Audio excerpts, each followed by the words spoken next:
Good afternoon, good morning, good evening, and good day.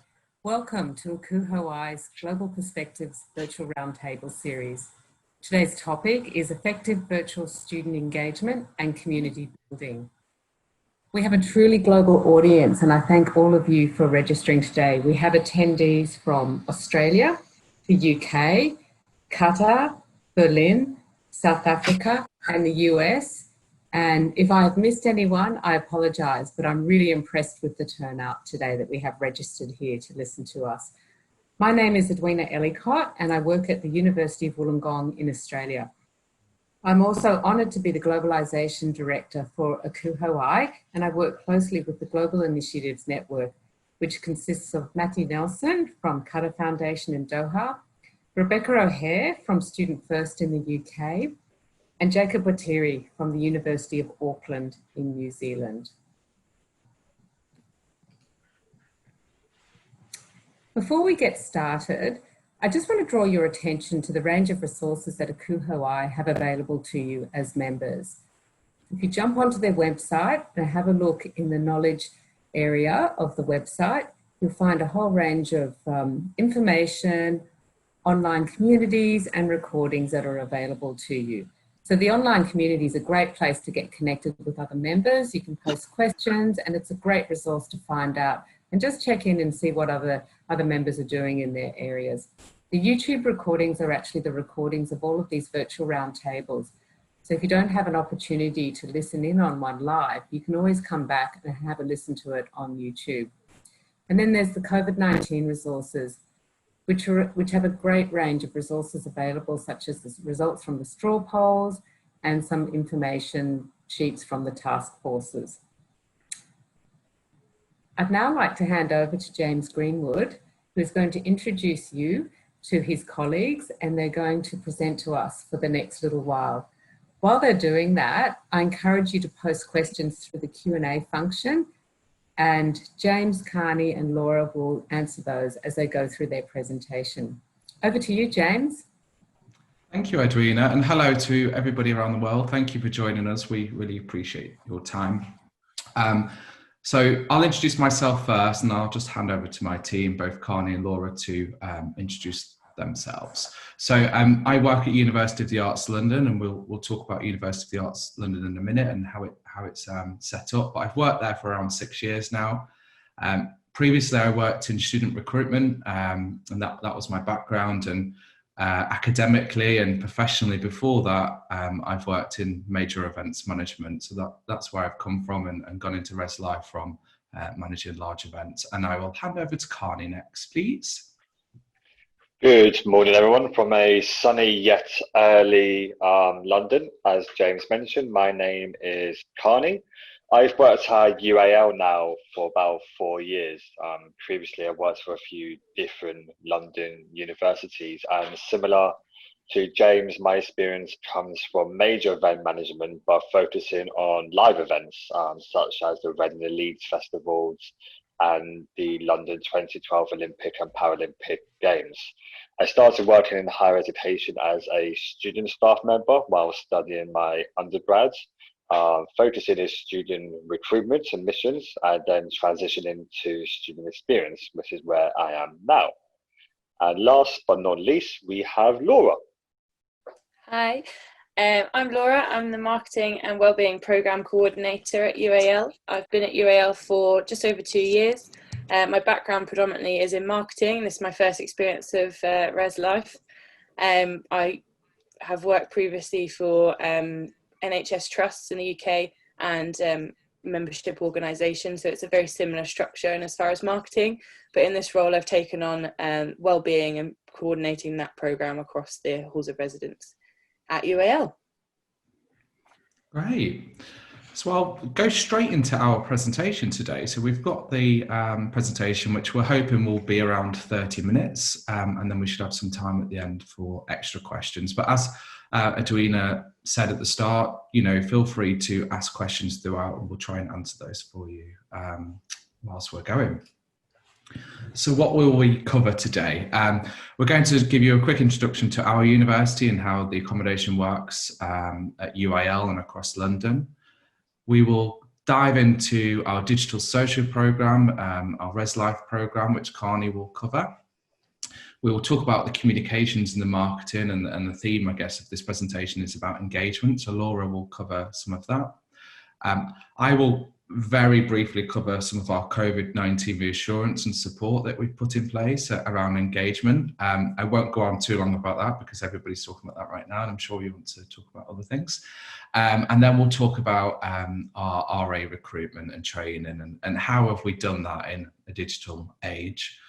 Carney will cover that area, and then we'll talk about the future programme. And as I said at the end, questions for the room, basically. So we'll go straight into our presentation. So University of the Arts London, we are made up of 6 colleges, 6 quite prestigious colleges, some of them quite old colleges, and we make those 6 colleges make one big university. Throughout those 6 colleges, there's around 100 years of teaching within art, fashion, design, performance arts, and communications, which actually the theme of the presentation again. So we believe that we're leaders in terms of the arts world. We're ranked number 2 in the world for art and design. And we have around 18,000 students across these 6 colleges and 1 university brand. From around about 130 different countries. And about 50% of our students are classified as international. So we are, I think, a global university, and now with sub-campuses in other countries too. So we love what we do. We're a very creative organisation, and we really kind of push the boundaries as an organisation, I think. I think because it's the arts, we've got a bit of freedom to be a bit experimental, and we do that in everything we do, and that includes what me, Laura and Carney do too. Our accommodation, like most London universities in the UK, we don't own all of our accommodation as a university, so this is let through a number of private providers, and you can see on the screen there a selection of all of our properties. They're all very different across London. We have 12 different halls of residences, and as I said, some we own, some are through private lets, and through all of that we have around 3,500 individual rooms that we let throughout the year, mainly all en suite. Again, it's quite standardized for the UK to have mainly en suite accommodation, and some of it is brand new, some of it is slightly older stock.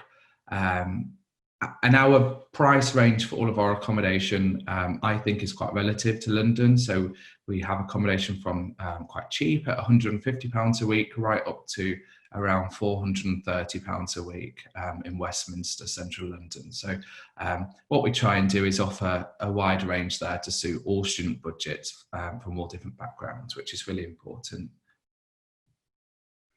And then our programme, we're obviously really, really proud of. We wouldn't be here today if we weren't super proud of our programme. We were very lucky last year to be awarded the Best Residence Life Initiative in the UK, which was through the Cubo Awards, hence the photo on the screen. There's us getting our lovely award, Laura there. And so we pride ourselves, I guess, on that and how well we've done. And not everything is about awards, but we've been fighting for this award for 4 years, so for us it is. And behind the scenes, there isn't just obviously us as staff. We have around 24 halls reps who are our kind of RAs, and then about 4 seniors that support those 24 RAs. So it's about a 1 to 125 ratio for us, which is quite tight. A very small team. There's only myself, Laura, Carney, and one other person at the moment. So streamlined for us is everything we do is streamlined and it's quite tight, but we run a lot. We run thousands of events throughout the year. And I think we've got an incredibly strong, student-friendly brand, and I think we're really good in terms of communications and engagement, which we'll talk about throughout the presentation. So that's my team, and now I've introduced them, I'll hand over officially to Carney to talk about our digital social programme. Perfect, thank you, James. So when the UK first went into lockdown in March, we mobilised quite quickly to transform ourselves from the social programme to what was renamed as the social distancing programme. Almost overnight, we switched from physical events to a wide variety of virtual events, some of which you can see on screen. And since then, we've strived to offer an event every day during academic term time, and over the summer term, at least every other day. What was good about the way in which we mobilised was that I was able to retain and support some of the independent instructors and facilitators we worked with previously, who delivered physical classes for us. So it was quite nice in being able to support them, but also in growing our roster of instructors. As I mentioned, the sessions were nearly every day at various times across the day to suit the 5 different geographical areas across the globe where the bulk of our students come from.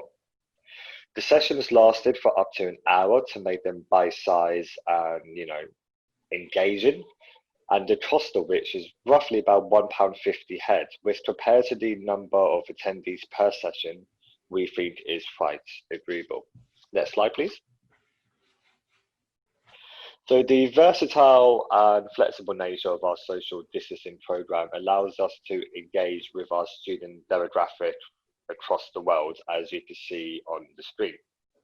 What was quite interesting that in addition to supporting our students, we also had a large number of UAL staff engaging with our program, who joined in our virtual classes and discussions while working from home.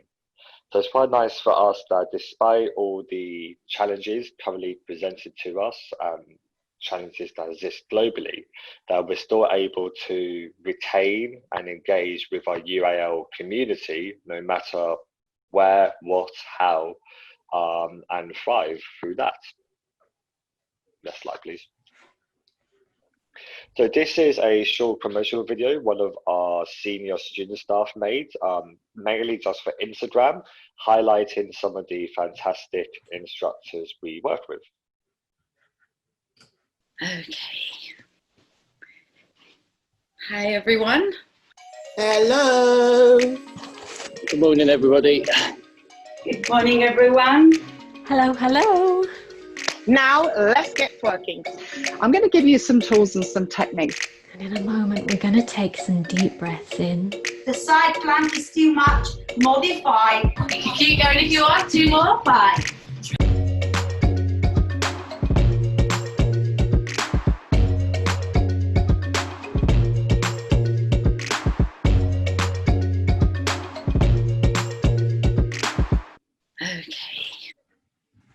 Perfect, thank you. We will be sharing the link to our online platforms as well, so you can check out some of our content.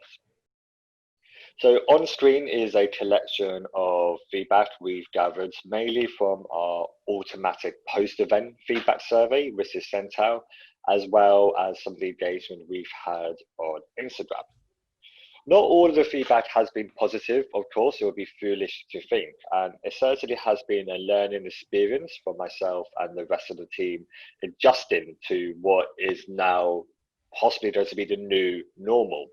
We learned some lessons along the way, particularly in regards to the infrastructure, how we organize and deliver these virtual events, what events we deliver, and who we work with. And what's been really useful for us is being able to test and experiment over the summer term with our student population. So now that we're really confident and really excited about the fantastic program of events we have for our first academic term, which, unlike some other universities in the UK, has been pushed back by a month. So the majority of our students will be moving into the end of this month, which we're quite fortunate that gives us more time to prepare. Perfect. So next slide, please. So that's it from me and my section. Now I'll hand over to Laura to speak about Instagram and Hall's Life. Thank you. Hi everyone. So we as a university, well as Accommodation Services, use a platform that we refer to as Hall's Life. It's a browser-based platform that about 20 to 25 universities across the UK do use. It's a platform that we use kind of in as far as a BuzzFeed style. It's got a broad range of student-friendly content, and quite a lot of it's actually created by our students. At the moment, we do feature a coronavirus tab, which any important content that they need to know. Often we find that the health and safety tab is ignored, so we've created a coronavirus tab so that it's important that they read it. We've got examples of the content that we've used during the lockdown period. Obviously, with our lack of face-to-face events, we had to be quite creative with the type of content we were posting on our Instagram, on our social media, as well as on the Halls Life platform. So we've got things like suggestions from students, so 8 free apps to help you during social distancing, 5 ways to boost your wellbeing whilst social distancing. And then we linked quite heavily with student services during this time, so mentioning things like the chaplaincy service, the counselling service, and topics like that. And the Instagram was our best form of communication during the lockdown period. We found that social media stats increased by about 34%, and considering we had less to post about, it was more important then that we utilised that time with engaging content directly from the students. If you go to the next slide, please, James. So as part of that, we did some brainstorming with our senior reps and our student reps that we had working for us during the lockdown period. Obviously, you've seen the video we had created before for advertising, but we also had things like cooking Instagram takeovers, baking A to Z, so from beginning to end, baking with students on Instagram TV, which we hadn't used before as a department. We've definitely increased our life hack sessions, should we say, and we've had a lot of engagement from students recommending films to other students, and things they previously wouldn't have done as an arts university, so suggesting binge watching shows or films to watch on Netflix. So there's definitely more of a BuzzFeed kind of vibe going on through our Halls Life platform and across our Instagram channels at the moment. So we're finding that top 5 read articles are important and things like that for quick and easy digestible content. If you go to the next one for me, James. Okay, so during this time, we actually utilised our email marketing quite heavily. We increased it so that emails were going to students and staff across the university, and we moved from monthly to weekly emails to ensure that communications were kept and we were kept in the loop with all of our students. At the moment, we do a weekly email about events that are going on during that week, and then we have a wellbeing newsletter which is now shared once a month during this time. Previously, we've done monthly emails about events and termly emails about wellbeing, and it's something that we've increased during the lockdown period. Initially, we noticed that open rates were quite high, but as we got towards the end of the lockdown period, we noticed that open rates were reducing as Zoom fatigue kicked in, potentially too many family quizzes going on and things like that. So we adjusted our email schedule to highlight digital events during the new term as a reflection of what we learned during the lockdown period on that. And then the next one.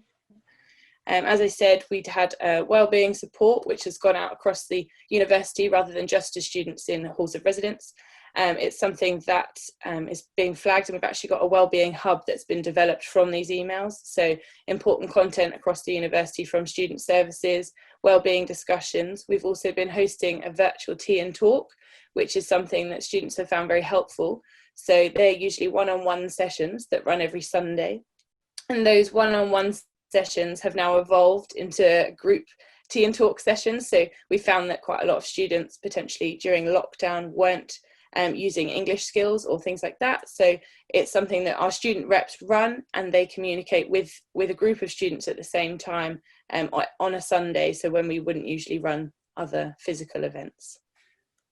Next slide, please, James. So just before I hand over back to Carney, we did our whole student recruitment campaign this year completely via Zoom. It's the first time we've ever done that. Usually we have face-to-face interviews and the option of Skype interviews as well. But we conducted over 100 interviews virtually through August and to recruit our 24 halls reps this year. and our 4 senior reps. We're hiring a smaller number of students this year, which means that we'll be able to focus more solely on the digital events and increasing the content that they create for us. And then we've got all our training to happen at the end of September this year, which will be entirely virtual. And to support that, we've actually had to purchase them all Chromebooks with the programme being fully digital to give them that support that they're able to still work for us in a virtual capacity for the first term. And that's me. Thank you. I think I'm next actually again. So I'm going to talk very briefly around COVID-19 and what we've done around the Reassurance side. So we've offered quite a lot, as Laura said, and Carney, in terms of student engagement and the events and our really good platform of articles and advice. But I guess the university kind of professional Reassurance level, we produced a video quite recently, and this video, in true UAL style, was an illustration, as you can see on the screen, some screenshots there of the video. And so the video moved, and it was an illustration, and we'll share the link maybe in the chat or after this presentation.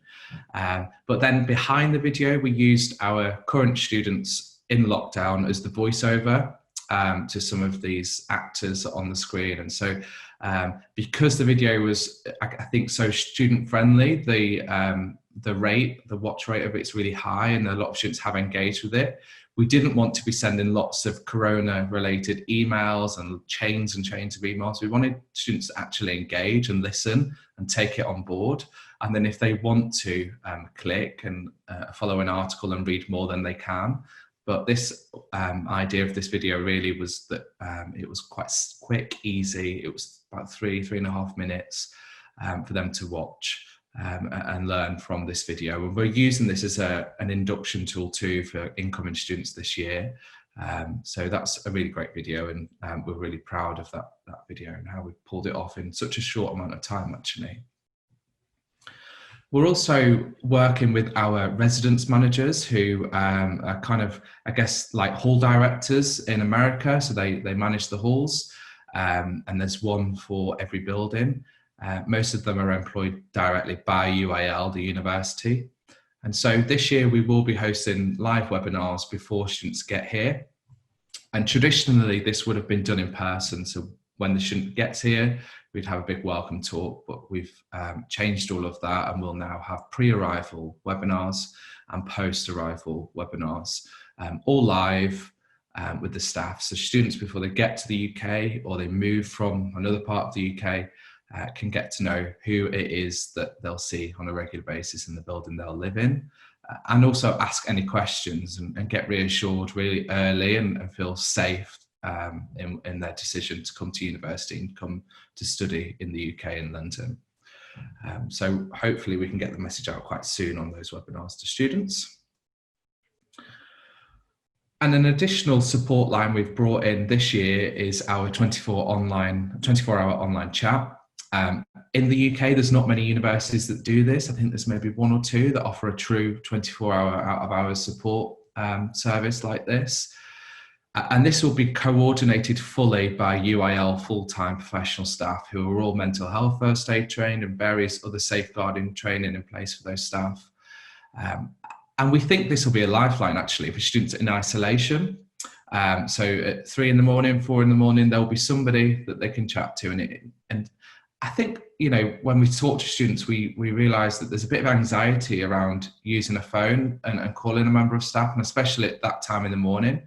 So we think this will be vital for especially the isolation period, but we'll keep it in place. And we aim to initially run this as a 2-month trial, but if the take-up's high, we'll keep it in place throughout the whole year for students. So we're really excited to launch that new chat.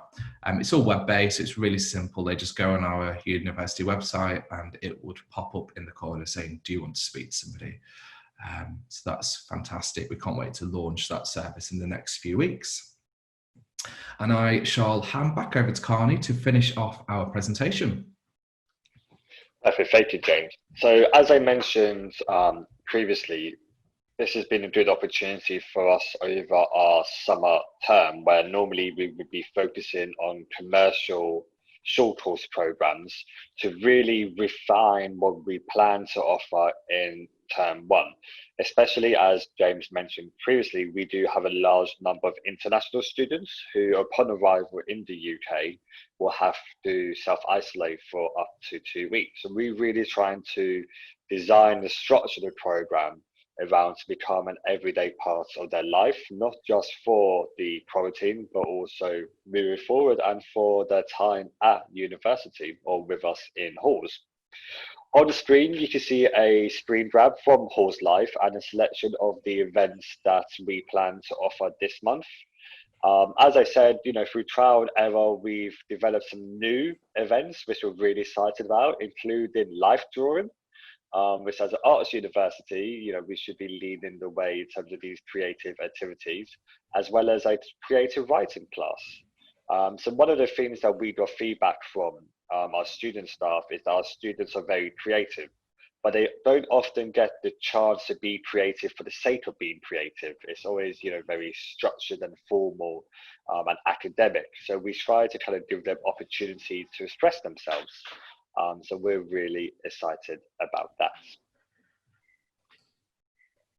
And so this is just a short video from our welcome weekend, so the period at which the majority of students move into halls from last September.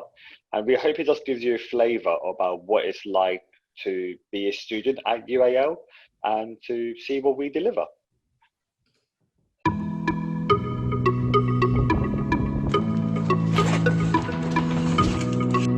Just finished packing.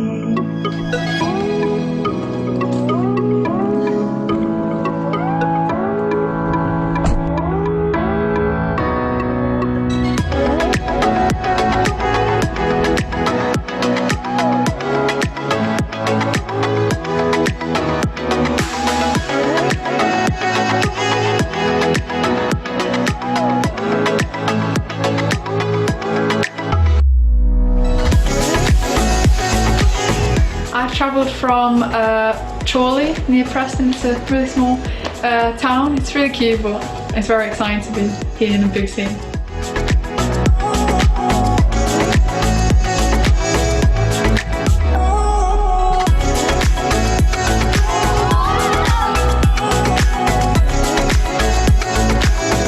It was really good. It was quick and easy, despite going through central London, surprisingly.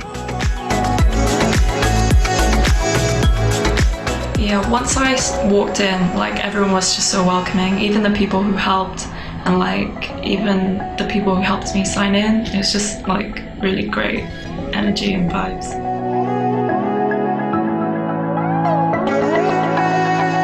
This new chapter I think is going to be very unexpected. That's the word I'm going to use. Well, I'm just really excited to meet new people and start making art, really. Just get into making art.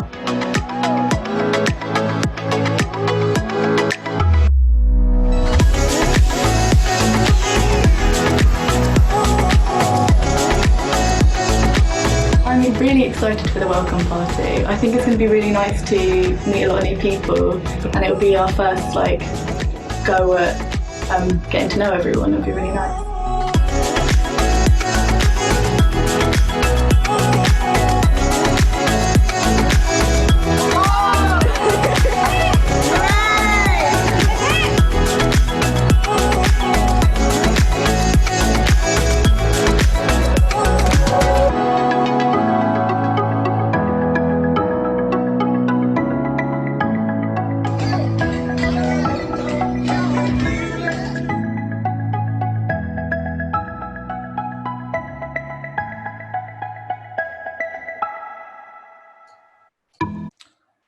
And that is it from our presentation. I don't know if you saw Laura dancing in the last slide there, checking out a move. So that is it. And we're open now, I guess, for questions. I think Edwina's probably going to come back and do those questions with us.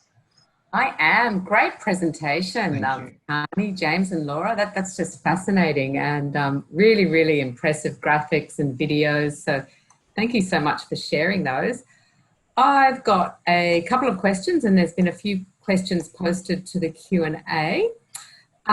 We have one here. A number of people have asked about just how you vet the content, because you mentioned that students post a lot of the content to your sites, and, you know, just is there a process for vetting? I know in the chat you mentioned that you check for grammar, but what about just for suitability of content? And James, you may want to touch on this too, because earlier you were talking about how strict your branding people are. So I suspect they probably want to keep that quite tight too.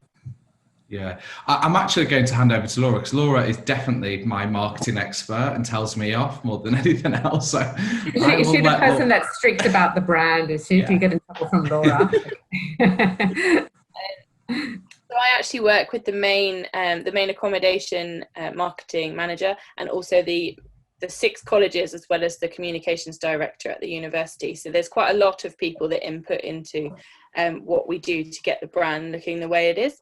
But we actually have a technique where we kind of have a student meeting once a week at the moment, where we pull ideas, we brainstorm what they want to hear, what we think that what other students might want to hear from our knowledge, from our feedback, from our understanding, and then we take their ideas and we develop article ideas, and then we commission those articles so that we get the content that they want, but then that also we're approving before they write it, so it's not a waste of time and money and effort for different students. So a lot of the time we'll have a lot of different ideas, then we'll narrow them down, and we'll kind of get an article looking, for example, the Netflix articles was something that we were getting a lot of suggestions for over Instagram during lockdown. And that's something that a student came to us and said, actually, you know, I've spoken to quite a lot of people. There are 10 series at the moment we could promote. Is that something that you'd want to hear? Is that something you'd want to listen to? And we were like, okay, go away, have a write, see what you think. And then it comes back, we edit it, and we upload. They don't really mind the autonomy of us editing on their behalf, or sometimes they do. So if they're journalist students, we will then send it back to them and get them to help in that respect. Just to show them the process of how we upload, basically. I think we're quite daring, aren't we, Laura? Whereas I've worked at a lot of universities, and that they are very cautious about what they say online, especially with the university brand attached to it. But I think being an arts university, as I said at the start of this presentation, we can be quite daring. And I know some of the articles that we've sent out on Horse Life, other universities wouldn't. And some of an example of that is we launched an article recently about sex and being open and having an honest conversation with students, and we did it quite quirky. So the title of the article is "Let's Talk About Sex, Baby," after the song, and it really got a lot of traction, that article, because it's written in a student-friendly way, the way they want to read and digest content, rather than a lectured kind of parent way. So I'm happy with the way that we communicate, I think. Yeah, I think we can create individual accounts for the students as well, and they can upload anonymously. So we do have articles about STIs and catching STIs at uni that have been submitted anonymously via students as well. And that's all public facing, or just available to your students in Res? It's all public facing. It's available. Right. I put the link in the chat. It's horselife.arts.ac.uk. Fantastic, yeah. And what a great way to get student buy-in and ownership of that communication piece. I've got a question here on the chat line from Kelly Brandenburg. Thanks, Kelly. I'll just read this out, and I'll leave it to the panelists to decide who wants to respond to it. And I was actually really interested in this too. I just think the online 24-hour helpline is such a fantastic idea. And the question is, do you expect staff who are rostered on shifts to do other work, or do you anticipate they'll be chatting full-time during their shift? I'm asking, is this a dedicated task, or is someone actually doing this in conjunction with other things? So other people helping offside of their desk, if that makes sense. Yeah. We actually already have an out-of-hours team. So our out-of-hours team work throughout evenings and weekends. And traditionally that service has been in person or via phone calls more than anything else. And my thinking, it's my baby really in terms of this online chat. And my thinking behind that is that we have to switch that service and the out of hours team. They're fantastic, the team that work with us now. We just need to make it more digital because of what's happening globally right now. And that's the thinking really, that there's a team already there. That team will just train up to deliver the service in a slightly different way, being through the online chat. If the chat goes wild and all the students want it, then we look at more resources and we look at moving maybe some team around to better support that chat service. We're not sure at the moment, if I'm honest, how popular it will be. I am hoping that there is take up there, but as I said, it will be managed by that out of hours team that we already employ. So at the moment, it's no additional cost apart from the technology. But if it does come to the point where, you know, students really want it, then we will look at bolstering up the support behind that chat. I think it's the right way forward. And I think that, you know, if we don't do this, we're going to have to anyway in the next few years because things are going that way. So it makes sense for us to do it now. Hopefully that answers the question. Yeah, thank you. And I was really curious about this too. James, is there a communications campaign around the actual trial of it? And then, you know, then when you go to launch, just to encourage student engagement? Yeah, we will. So as Laura mentioned on the presentation, our email campaigns are quite strong and they're structured. So we have a kind of a 6-week countdown campaign, and we feed communications when they need to go to the students, when it's relevant and priority based. And built into that 6-week calendar of communications is an email around the chat. And we are having discussions now about maybe do we send that before students move in and before their residents, maybe we can open up that chat service. But it will be fed out via emails first. We also have digital kind of screens in each of our halls. So behind the reception areas, there's a big screen and the chat will be on those screens too when students arrive. We might even be old fashioned and put a poster up in the kitchens too, who knows? But at the moment, we're keeping it modern. Yeah, those print materials tend to draw attention because you don't see them as much. So, you know, the old fashioned letter under the door every now and then, or the poster every now and then, but, you know, yeah. I've got another question here. Does your social program also reach non-residents, or is there a parallel program for non-residents? I'll maybe let Carney, Yeah, perfect. So the social program was initially conceived to support students in our halls of residence.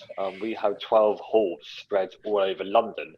And as a London-based university, we're not campus-based, it's very difficult to create a sense of community.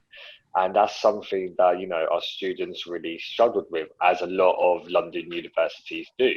So that's why the social program was created, to give a standardized, albeit unique experience to each student staying in one of our halls of residence. And that's how the program is funded. We're very open about where the funding comes from. We're funded directly by student rent. And as such, we are predominantly a residential life program. However, in the recent years, the social program's success has kind of, without being too coy, has, you know, somewhat grown, and we have been fortunate enough to engage with a wider 18,000 strong student population at UAL. And a number of the physical trips we do, such as trips to the theatre in the West End, day trips to Oxford and Cambridge, or even international European trips, we do attract a number of wider students. So while we're not directly aiming at the wider university, because we are funded and supported by hall students, we certainly do attract them and offer our events to them.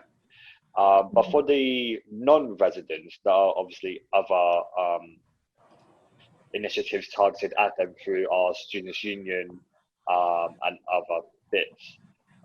We currently are oversubscribed for our halls of residence, and that's why in the last couple of years we've actually had to introduce a cap on returners to the first year's priority, and we like to think that is in part of due to the social programme creating a place where people want to live.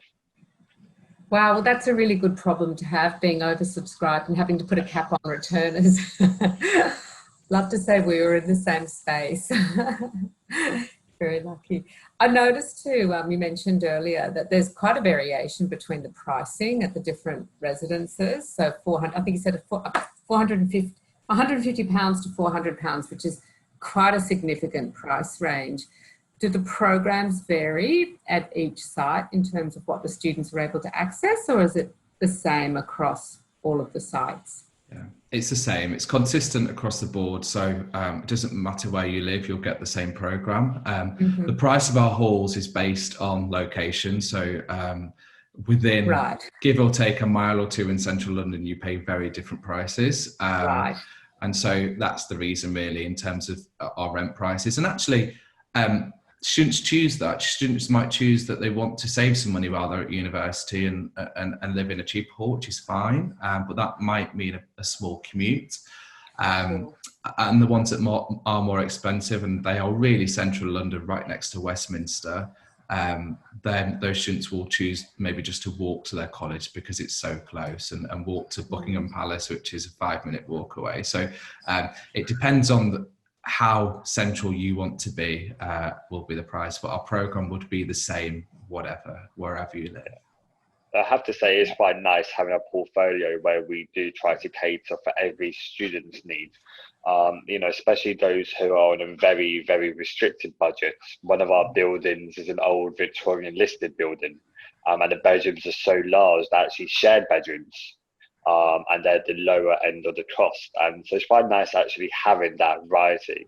But especially in terms of the events and the paid for activities, they are very, very student friendly. We use our position as an educational organisation to secure the best possible discounts, especially for theatre trips to the West End, and then we pass those savings directly on to the students. And if ever there was ever a welfare issue where someone couldn't attend the events or couldn't become integrated into the community because of financial reasons, we do have kind of structures in place to support those students and make sure they're not restricted by any barriers. Sure, that sounds great. That sounds great. Thank you.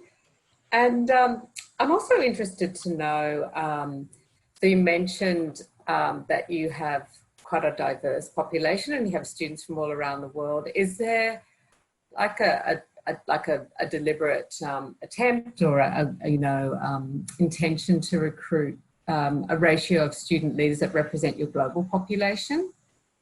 Yeah, I mean, we don't have quotas, but I think that the arts world, to be successful, we've got to have as much clear diversity and also natural diversity across all of our courses. And so that's really, really important for us. A lot of London universities are incredibly diverse, and actually a lot of universities across the UK are incredibly diverse. But I think without that, you don't get that natural creativity within the arts. And it's really nice to have that input from students around the world and their input on whether that's making a film or a piece of performance art.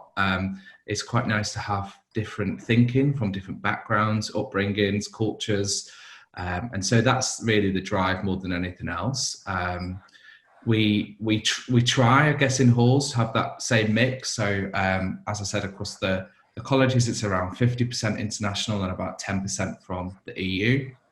And then we have that same mix in halls naturally too. It's about 46% international in halls.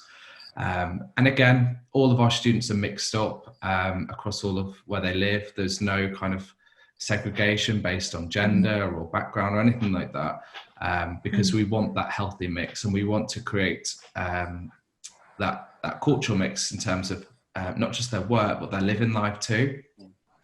So I'm quite happy. I know we've had discussions in the past about separating things out, especially during the current crisis, of whether we could start setting, separate buildings for students that need to come and isolate that are international. But that would go completely against the ethos of this university, and we're not doing that. So. Right. Okay. Yeah. No, thank you, James. Sorry, just to add on a point to that, I think we're quite fortunate in the sense that James mentioned at the start of accreditation that between the 6 colleges that make up UAL, there is over 100 years of teaching, and I think especially some of those colleges under the UAL umbrella are very, well renowned. So I think we're quite lucky to have a natural reputation that attracts a lot of students and kind of gives us that esteem. And I think that, obviously this current pandemic and the current climate is difficult for everyone. However, I do think we're fortunate in part due to our reputation as world and industry leaders, is that's what's kind of helping us get through it. We were worried in accommodation about having a large number of cancellations, as I'm sure many of our colleagues across the globe are. But as of yet, touch wood, things are going full steam ahead. So we're quite fortunate and thankful for that. Yeah, I mean, I just think you're so lucky to have such a talent pool at your disposal. It's just really feeds into that fantastic program that you've delivered. Got a question here. This one's from Matt. Thank you, Matthew Nelson. And it's about the app and the browser. And Matthew is asking, are the app and browser-based initiatives you're using developed in-house, or are you using specific software? I mean, I have to say I was really impressed with what you're using, and from a viewer's perspective, it just all looks completely seamless.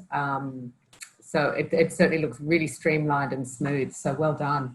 I think maybe if Laura could answer, and I could share my screen and show Halls Life maybe whilst Laura's. Yeah, so Halls Life is a platform. It's called a browser platform, in as far as it's run by Campus Life. Is that what they're called, James? Yeah. Yeah, I've never used their real name. So they're run by Campus Life, and they're platforms that universities across the UK use to host certain things. We actually have it developed and edited for our needs. So obviously ours is mainly for accommodation and residence life. Our events tab is our most clicked on platform, most clicked on tab on the whole page, and our most viewed article in the last 2 months is our recruitment article, which had over 3,000 views on that page. So James is scrolling through now. I don't know if you want to say anything else, James. Yeah, I guess it's a white label platform that we pay a license for each year, and it's, as Laura said, it's run through browser Campus Life. We were lucky to translate and pay a bit more, I think, to have the URL at the top as our university kind of URL, so it feels all part of the university, not separate. And as you can see, the black and white branding is very similar. Well, it's exactly the same as our UAL branding. So students wouldn't know, I guess, they're going out to a different kind of platform. It's all part of the university experience. I'm quite OCD with branding and making sure things look absolutely perfect. And so when we launched this, it had to be branded fully and look perfect and seamless, as you said, Edwina. So it's quite important. Yeah. And look, I mean, the skill is making it look seamless and really easy to digest and very simple and crisp and clear. But I know how much work it takes to actually make that happen, get all the images on brand and depicted in a way that you want. So is it your staff that are taking the images, or is that from your central marketing area that has an image library? Or I'm always really curious about these things because it looks so good, and I know how difficult it is to make it look good. Yeah, so we've got an accommodation services library, and as far as particular images we have, we hire student photographers for, or we hire professional photographers for, depending on the type of content we need. We've also got an image library across the whole university, which anyone can use as long as they've got access to it. And then sometimes if it's not appropriate, or we don't have any images to support something, we will go to websites that artists provide for. So usually like alumni of the university or anyone who's got experience then in photography, and we will have those images as well. But that's kind of a last resort from our photo library and image library across the whole university. Okay. And now I've got one last question. I can't see any more in the chat line, but I do have one more, and that's just around how you measure your programs. Do you have a formalized assessment program in place? And you know, I know that, you know, when you're feeding information out through a number of channels, the feedback comes back through a number of channels, and it can be quite tricky to just triangulate all that feedback and put it into a comprehensive report as such. Well, there's a few different avenues. I'll let Carney speak mainly around the operational kind of management and how we do that. But because this presentation is geared around engagement, I think it's quite important to note as well that Laura tracks all of our hit rates and our emails, and over time, does that go up, does it go down, and why is it going down, and how can we bring that back up? The same for social media. But the actual feedback, both quantitative and qualitative, I'll pass over to Carney, because Carney's our expert in that area. Yes, thank you, James. And Edwina, I think you kind of hit the nail on the head in the sense you're right. In the sense we do get feedback from many different avenues. As James mentioned, Laura delves into our click rates for emails and social media and uses the analytics from that. And then, as I mentioned, we have our post-event feedback survey. But to be very blunt and clear, our students, if they don't like something, they'll tell us. If they don't like an event, they won't attend. You know, myself and Laura have worked with our student staff now for a number of years, and I've lost times the amount of that. We have our monthly team meetings with our whole staff roster, and the amount of times I or Laura had been at the front pitching an idea, and we're just staring at a bunch of blank faces. They're a tough crowd, aren't they? They're a really tough crowd. They certainly are, and they certainly make no quarrels about being very direct and blunt to our face. If they don't like an idea, they will certainly tell us. So we're very grateful for that, because it means that we are able to tailor the events to what they actually want. And, you know, I'd rather be in a situation where we don't have that fear, where even our staff are able to tell their managers or even laugh at their ideas, because they are that, you know, preposterous. You know, I make no quarrels about the fact that I graduated a number of years ago now.